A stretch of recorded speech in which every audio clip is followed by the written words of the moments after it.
Oh, welcome back to Your Big Creative Life. Where am I looking? This way. Okay. Yeah.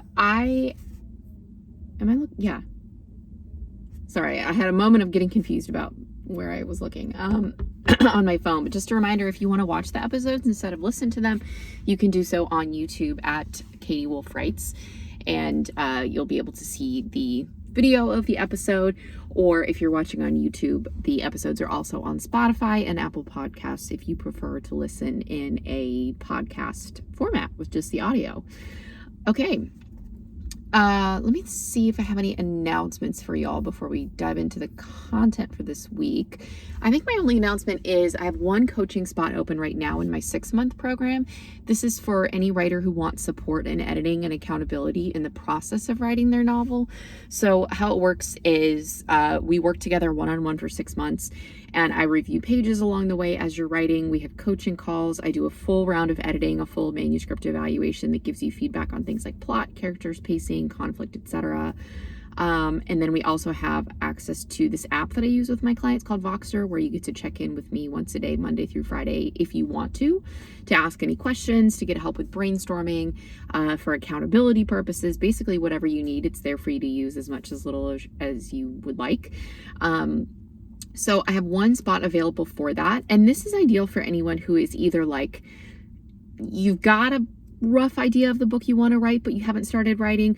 Or this could even work for someone if you have a few chapters, even up to like half a novel written, but you just want some support because you're having a tough time, or you want some editorial feedback along the way so that you don't have to wait until the full draft is done to get feedback. Either way, this could work, because what's great about coaching is it's one-on-one, so we can customize where we're at and where we start and what our focus is for the 6 months that we work together. So it's $4,500 for the full 6-month program. That works out to $750 a month. And if you want to get more information on exactly what's included and who this is for, you can head to the link in the show notes that has all the ways to work with me editing, the new first chapter review, and then coaching as well. So you can check that out. And if I have filled that spot, on the coaching page, there's a little button you click that's like, I'm ready, get more information, something like that. And it takes you to a little form that you fill out. And I always update that. So if I have filled a spot, I'll let you know when the next open spot is. But you can fill out that form with telling me a little bit about your book and your goals, and then we'll schedule a short Zoom chat to talk about working together. So yeah, that is open if you're interested in coaching. Okay. I want to talk about finding your voice as a writer, because this, for me personally, is something that I really struggled with in the beginning when I was starting to write. And it's something that took up a lot of brain space. Like, I was just very concerned about this. And to be honest, it is not something I've really thought about much since then. But I realize we haven't really done a deep dive on voice or writing style on the podcast. So I want to touch on it in case you are also worried about finding your voice as a writer, meaning what is your style? What is your tone? What are you known for as a writer? Kind of like your author voice and style. I think this is something that's going to get even more important when so many quote unquote writers, I mean, they're not real writers, are using ChatGPT to churn out books and just spit out AI generated books. I think this is going to be even more important because, at least right now, AI books it's easy to tell AI writing. So, but who knows what the capabilities of something like ChatGPT will be in the future. So I just think this is something that's important. But really, it's a lot simpler than you might be thinking about it. So anyways, I want to talk about a couple of recommendations about how to find your voice as an author in this episode, but really just I want to just reassure you that it's a lot simpler than you think it is. And I wish I could go back and tell my past self, like, stop stressing about voice, stop stressing about style. It's okay. All right. So number 1, how to find your voice as a writer. Shocker. My first tip is going to be shocking, is to write. You can't find what your voice is without allowing yourself an opportunity to write. If you have only ever written a page of a novel and you are stressing about finding what your author voice is, well, you're going to have to write more than that. You are actually going to have to put pen to paper, fingers to keyboard, and write. Because that's how you get better as a writer. I mean, we talk about that all the time. That's how you improve as a writer. But that's also how you learn. what your style is as an author. So that's like most important is you have to actually give yourself an opportunity to discover what your author voice is by putting words on the page, because otherwise it's like a theoretical exercise. It's almost like a hypothetical, well, if I were to write, what would my voice sound like? Which is a pointless exercise, because if you're not actually writing, then yeah, why do that? Number 2, the second tip for finding your author voice is to read in your genre and outside of it. You will start to notice common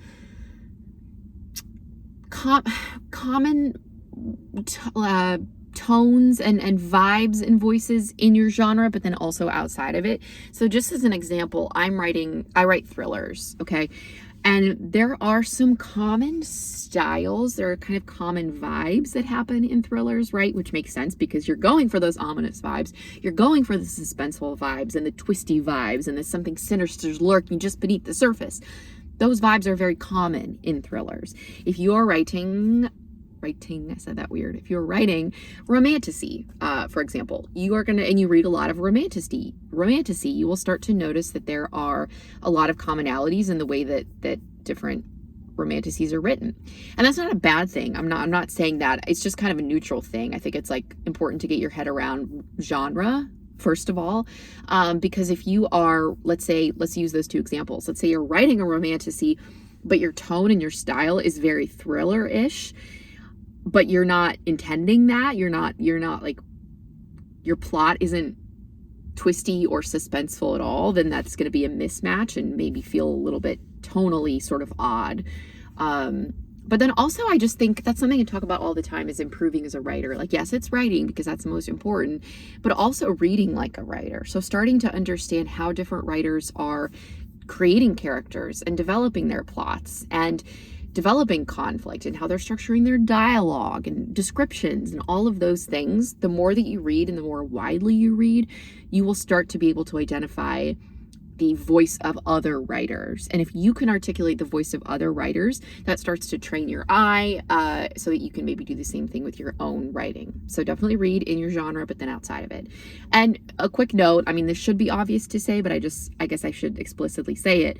When you're reading in your genre, it is never to get inspiration in the form of ideas or characters or anything like that. You're not reading for copying or ideas. It's just getting an idea of the vibes and what's out there, like knowing the market, but then also getting familiar with genre conventions, particularly if you're new, because it can be kind of hard to wrap your head around, like all of the different genre distinctions and conventions. Like, for example, if you're a brand new writer, you might not know that romance, like standard kind of what we think of as a romance novel, there's a genre expectation from readers that the characters will get a happily ever after, that the characters will end up together at the end of the book.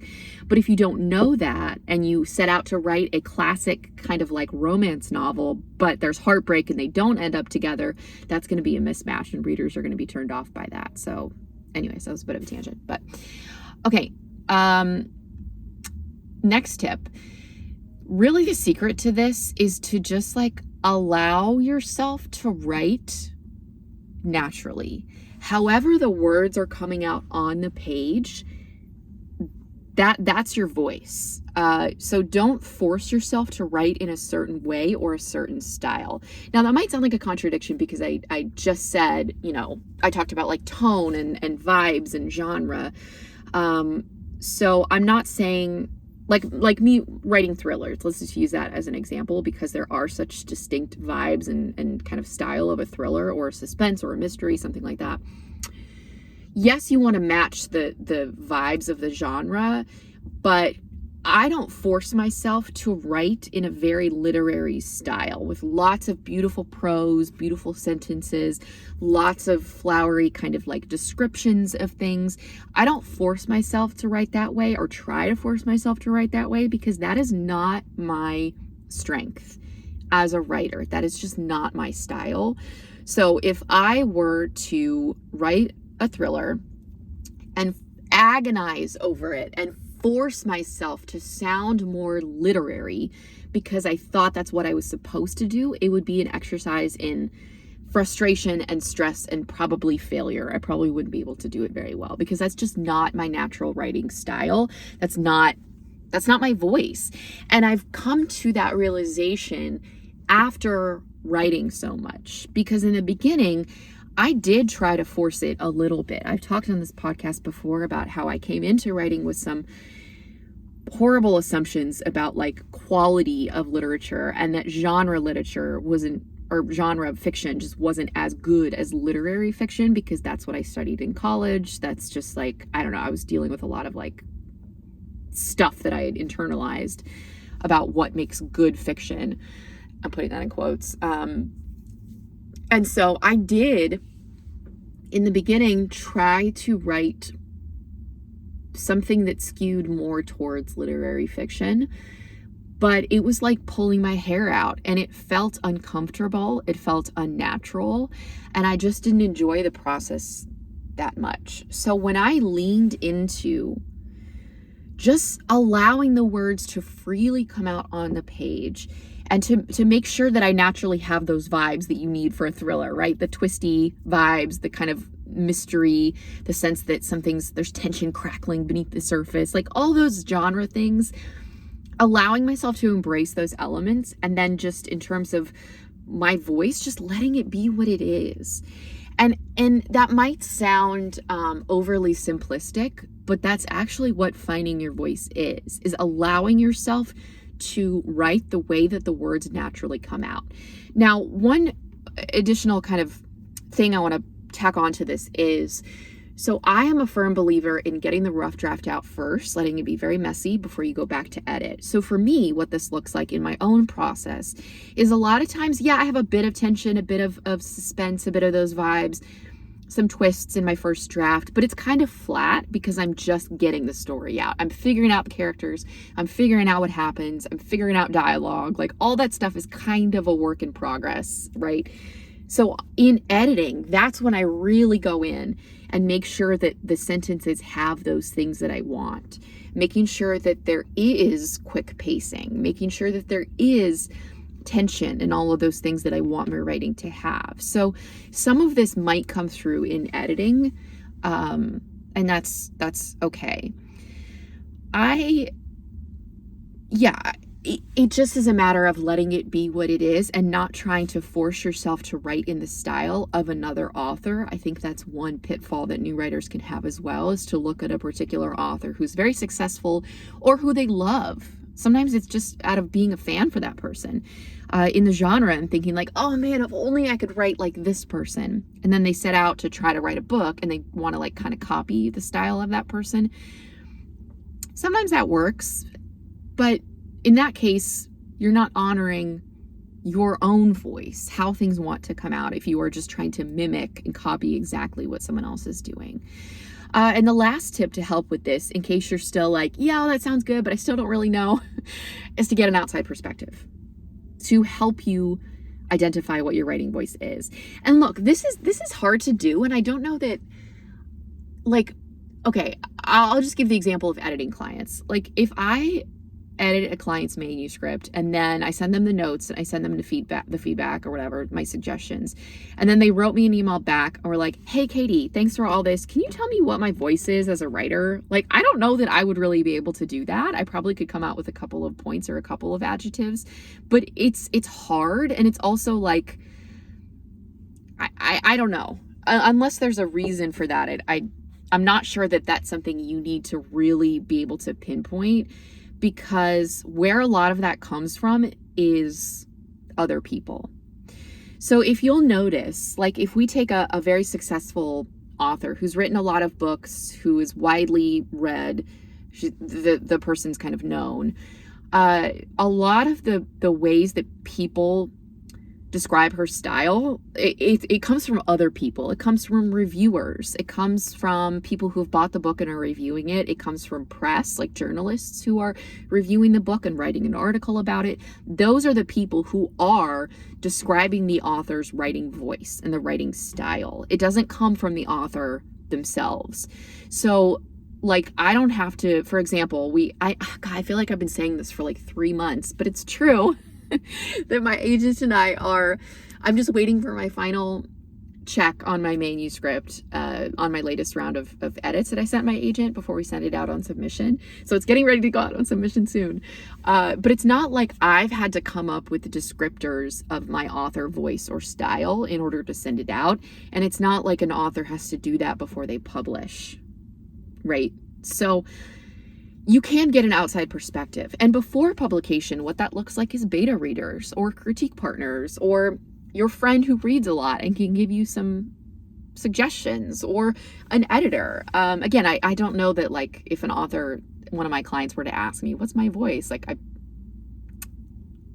that might be hard. I mean, because when I give them developmental feedback, I'm just talking this out, I guess, I'm already kind of pointing out a couple of strengths in their manuscript already. So I don't know. Anyways, if this is something that you really, that really feels important to you, and you feel like you just totally lack perspective on what your strengths are as an author, this is where outside feedback can be good. Just getting another set of eyes on it, because we can't be objective about our own work. We are never going to be able to see it clearly. It's just the nature of writing, is that you have spent so much time with this story, with these pages. It's just not going to be possible for you to accurately digest everything and be able to pinpoint things always. I mean, you can pinpoint some things. Like let me share this example first.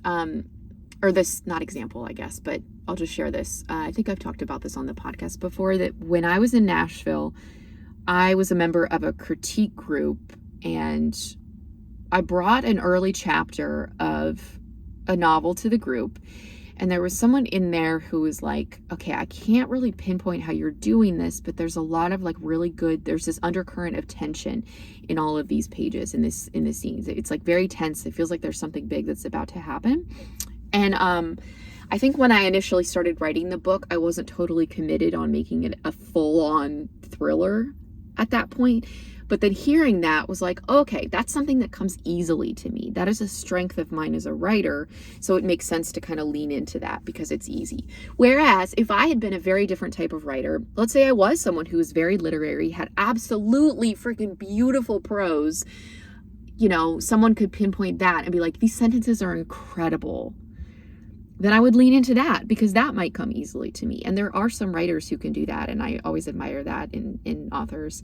So yeah, anyways, just getting an outside set of eyes to kind of point out your strengths can be helpful, because there are some writers who have very short sentences, very minimal description, but it works perfectly for the type of book that they're writing. It is an identifiable part of their style. It's fantastic.